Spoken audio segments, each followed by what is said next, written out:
Kementerian Investasi terus mengejar target investasi tahun 2023 sebesar 1.400 triliun rupiah. Target ini pun dinilai optimis bisa tercapai. Mengaca pada data realisasi penanaman modal asing atau PMA tahun 2022, pada triwulan 3 mencapai nilai 168,9 triliun rupiah atau lebih tinggi dari penanaman modal dalam negeri yakni sebesar 138,9 triliun rupiah. Adapun 5 negara terbesar yang menanamkan modal di Indonesia adalah Singapura, menduduki peringkat pertama sebesar 3,6 miliar dolar, diikuti oleh Hong Kong 1,5 miliar dolar, Tiongkok 1,4 miliar, Jepang 0,8 miliar, dan urutan kelima oleh Amerika Serikat 0,6 miliar dolar. Ya, Amerika merupakan negara di luar benua Asia yang banyak berinvestasi ke Indonesia. Berdasarkan data PMA yang dihimpun Kementerian Perdagangan, investasi Amerika Serikat di tahun 2019 berada di angka hampir 990 juta dolar dan menembus rekor pada tahun 2021 dengan lebih dari 2 miliar dolar.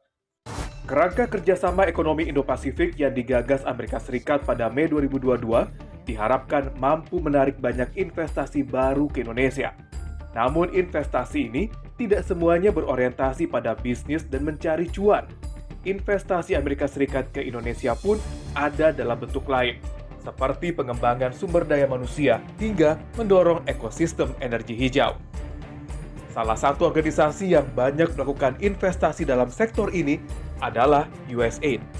Yes, so what kind of sectors can be strengthened by the IPF and also by the USAID support?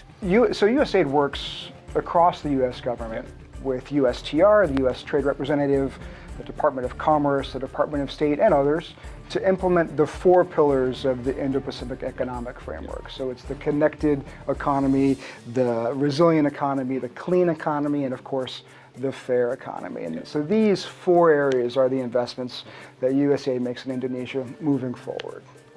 Now today, USAID has 5 priorities: strengthening democratic governance and anti-corruption efforts. I don't have to tell your viewers that corruption is development in reverse. Improving economic growth through investments in human capital. We all know that a stronger workforce makes a lot of sense. It's an investment that pays dividends years later. Investing in human capital matters. Improving public services such as healthcare and water programs, clean water programs, making sure all have access, from urban Jakarta to the furthest remote islands. Combating and mitigating the impact of climate change. Clean energy and decarbonizations are one of the pillars of the Indo-Pacific economic framework. And how does USAID assess Indonesia's role in developing these sectors? The U.S. actively supports Indonesia's energy sector transformation by accelerating clean energy deployment, improving energy utility performance, because distribution is only part of the puzzle.